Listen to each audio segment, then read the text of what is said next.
안녕하세요. 목요일 더 바이블에 나오신 빛의 성도님들, 스가랴 말씀 공부하다 보니까 이번 스가랴 공부 참 어렵다 말씀하시는 분들이 제법 많으시더라고요. 이제 이번 주까지 스가랴 말씀 마무리하게 되니까요. 힘내시고요. 또 더불어서 이렇게 어렵고 익숙치 않은 성경 말씀이라고 해서 우리가 절대로 등한시해서는 안 된다는 거 잘 아시죠? 모든 하나님의 말씀은 하나님의 영감으로 된 것으로서 교훈과 책망과 바르게 함과 의로 교육하기에 유익한 말씀이기 때문이고요.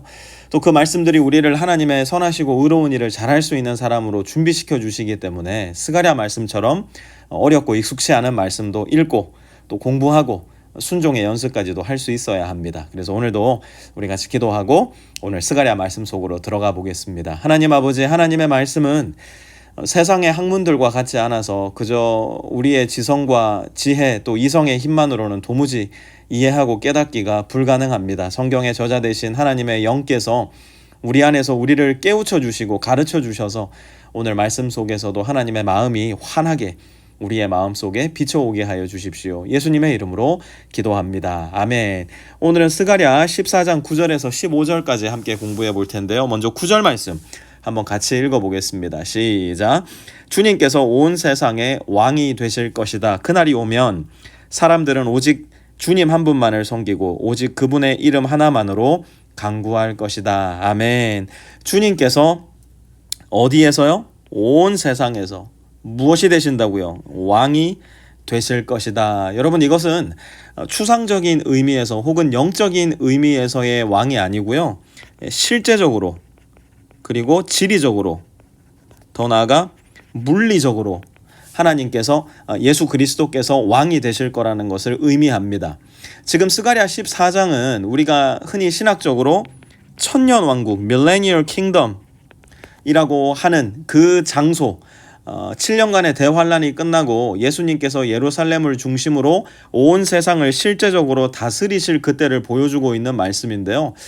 사랑하는 빛의 성도 여러분들, 벌써 몇 번이나 말씀드렸지만 구약 성경 안에는 여전히 성취되지 않은 하나님의 예언의 말씀들이 남아 있습니다. 스가랴는 아직 성취되지 않은 예언들의 상당 부분을 기록하고 있는데요. 스가랴 14장은 그 중에서도 마치 하이라이트와도 같다라고 할 수 있을 거예요. 이사야나 예레미야 혹은 에스겔, 다니엘서를 비롯해서 지난 3주 동안 함께 공부했던 이 스가랴 말씀에 이르기까지 예수님께서 재림하실 때 세컨드 커밍에서 무슨 일이 일어날지에 대한 대단히 구체적인 예언을 담고 있는 말씀이에요. 오늘 본문에서 우리가 가장 먼저 기억해야 할 예수님께서 다시 오실 때 마음속에 담아두어야 할 첫 번째 약속은 오직 예수님 한 분만 뭐가 되신다고요? 왕이 되시는 때가 온다는 겁니다. 10절도 한번 이어서 볼까요? 게바에서 예루살렘 남쪽 림몬까지 온 땅이 아라바처럼 평평해질 것이다. 그러나 예루살렘은 우뚝 솟아 있으므로 베냐민 문에서부터 첫 대문이 서 있는 지점을 지나서 모퉁이 문까지 또 하나넬 망대에서 왕실의 포도주 짜는 곳까지 제자리에 그대로 남아 있을 것이다. 아멘. 이게 사실 게바, 림몬, 베냐민 문, 하나넬 망대 이런 거 우리한테 익숙치가 않아요. 그죠? 좀 쉽게 설명을 해볼게요. 게바는 이스라엘 최북단에 있는 지명이었어요. 그러니까 우리 한반도로 따지면 두만강 그래서 중국이랑 맞닿아 있는 두만강 경계를 일컫는 말이라 할 수 있을 거고요. 이 남쪽 림몬은 우리로 따지자면 저 해남 땅끝마을. 그러니까 지금 스가랴는 이스라엘 지형 전체를 의미하고 있는 거예요. 우리가 두만강에서부터 해남 남쪽 끝마을 하면 우리 대한민국 지도를 다 포함하는 거잖아요. 그러니까 지금 스가랴 역시도 게바에서 남쪽 림몬, 이것은 이스라엘 전체를 지금 스가랴가 예언을 하고 있는 겁니다. 그 모든 지역들이 어떻게 된대요? 평평해지고 예루살렘만 우뚝 솟아서 예수님이 온 세계를 통치하시는 지역으로서의 명확한 특성이 이 이스라엘의 예루살렘에 나타나게 될 거라는 것을 말하고 있는 겁니다. 11절도 한번 볼까요? 백성이 다시 예루살렘에 자리 잡을 것이다. 다시는 멸망하는 일이 없을 것이다. 예루살렘은 안전하게 살 수 있는 곳이 될 것이다. 아멘. 바벨론 포로기 이후 이 예루살렘 이스라엘의 수도죠. 그리고 무엇보다 하나님을 예배하는 성전이 있던 곳이었어요. 바벨론 포로 이후에 예루살렘은 여전히 이전의 영광을 전혀 회복하지 못하고 있던 상황이었습니다. 지금 예루살렘을 바라볼 때 사람들의 마음에는 무엇이 없냐? 소망이 없어요. 어떤 꿈도 꿀 수가 없었어요. 다윗 시대, 솔로몬 시대의 영광을 되찾는 일은 완전 불가능한 일처럼 보였습니다. 그러나 스가랴는 그러한 백성들의 마음에 꿈을 줍니다. 예언을 통해 소망을 줍니다. 백성이 다시 예루살렘에 자리 잡을 거래요. 다시는 예루살렘이 멸망하는 일이 없을 거래요. 예루살렘이 안전하게 살 수 있는 장소가 될 거래요. 왜요? 그곳에 누가 계신데요? 주님이 계시고 그곳에서 주님이 온 세상을 다스리시는 왕이 되시기 때문이에요. 그 일이 바로 그리스도께서 재림하실 때 일어나게 된다는 겁니다. 반면 이스라엘을 대항하는 민족, 예수님께 불순종하는 사람들에게는 어떤 일이 일어날까? 12절 한번 볼까요? 예루살렘을 치러 오는 모든 민족을 주님께서 다음과 같은 재앙으로 치실 것이다. 그들이 제 발로 서 있는 동안에 살이 썩고 눈동자가 눈구멍 속에서 썩으며 혀가 입 안에서 썩을 것이다. 아멘. 예수님께서 재림하셔서 온 세상을 통치하는 그 시기에도 이 예루살렘을 치러 오는 민족들이 있다 없다? 있다는 거예요. 그런데 그들이 예루살렘에 사는 사람들의 털끝이라도 건드릴 수 있다 없다? 결코 그럴 수 없다는 겁니다. 여러분, 하나님께서 출애굽기에서 10가지 재앙을 이 이집트 땅에 보내셨던 거 혹시 기억하고 계십니까? 예수님의 천년 왕국에서도 그런 일들이 일어날 터인데 누구에게 일어나는가? 예루살렘, 곧 왕이 계신 그곳을 치러 오는 모든 이방 민족들에게.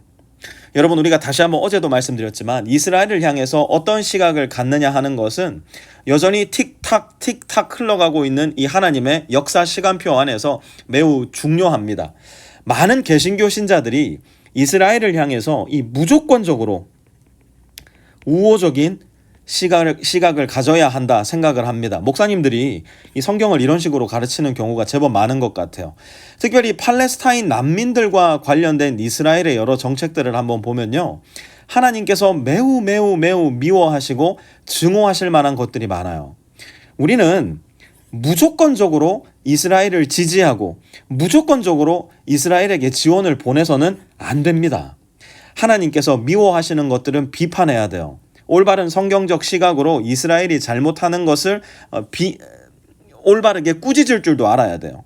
하나님은 고아, 과부, 그리고 가난한 이방인들을 귀히 여기라 말씀하셨어요. 그러니 만약 먼저 우리가 그렇게 살지 못한다면 나 스스로를 그렇게 꾸짖고 회개하고 돌이켜야 되고요. 이스라엘이 그렇게 살지 못한다면 그들을 꾸짖고 회개하기를 촉구할 수도 있어야 합니다. 바럼 라인은 뭐냐? 오늘 본문 같은 성경 구절들을 보고 우리는 이스라엘이 뭘 어떻게 하든 무조건 응원한다, 지지한다, 이스라엘 깃발을 같이 흔든다, 이런 비성경적 태도를 버려야 된다는 거예요. 동시에 이스라엘이 약하고 비참하고 낮은 위치에 있을 때 결단코 그들을 멸시하거나 공격하거나 무시해서도 안 됩니다. 하나님께서는 이스라엘을 통해 이루실 일들이 여전히 있다 말씀하시고요. 이스라엘은 예수님께서 재림하실 때 매우 큰 역할을 감당하게 될 거예요. 그래서 오늘 본문에서도 말씀하고 있는 겁니다. 12절 다시 보세요.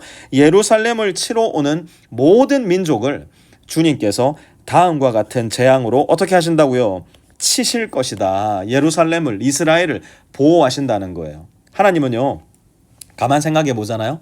진짜 징하신 분이에요. 한번 약속하신 것들, 한번 언약을 맺으신 것들은 절대로 잊지 않으세요. 취소하지도 않으세요. 생각해 보세요. 스가랴서가 쓰여질 당시 이스라엘이 어떤 상황이었습니까? 세계에서 최약소국이었어요. 왜 그렇게 되었는데요?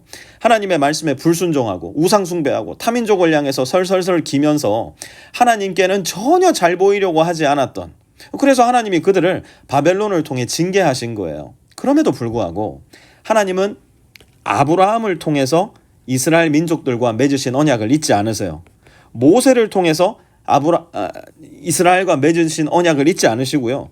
다윗을 통해서 이스라엘과 맺으신 언약을 잊지 않으십니다. 그게 뭔데요? 내가 이스라엘 너로 말미암아 세계 모든 만방이 뭘 받게 하겠다고요? 복을 받게 하겠다. 그 약속은 예수 그리스도를 통해서 1차적으로 성취되었어요. 그 증거가, 그 복의 수혜자가 바로 저와 여러분이에요. 다윗의 후손으로 이 세상에 오신 예수님을 통해서 우리는 하나님의 자녀가 되었고 예수님을 왕으로 모시고 살아가는 그리스도인들이 되었어요. 이제 우리는 하나님의 자녀요, 그리스도의 제자로서 이 세상을 하나님의 말씀대로 살아가는 겁니다. 서로가 서로를 귀히 여기는 거예요. 이 세상의 모든 피조 세계를 하나님의 뜻대로 다스리고 섬기면서, 그리고 다시 오실 예수 그리스도의 그날을 기대하고 소망하고 기도하는 가운데 살아가는 사람들, 그것이 진정한 아브라함의 후손된 저와 여러분들이에요. 오늘 말씀 공부를 마치면서 한번 여러분 상상해 보셨으면 좋겠어요. 만약 오늘 예수님께서 다시 오신다면 나의 마음은 어떨까요? 나의 삶은 어떤 모습이 될까요? 진짜 왕, 나의 그리스도 예수를 바라보는 나의 눈에는 어떤 종류의 눈물이 차오를까요? 만약 오늘 예수님께서 재림하신다면 나는 무엇을 하고 있다가 예수님을 뵙기 원하시나요? 우리 한번 잠잠히 생각하고 묵상하시면서 오늘 더 바이블 기도하는 가운데 마치도록 하겠습니다.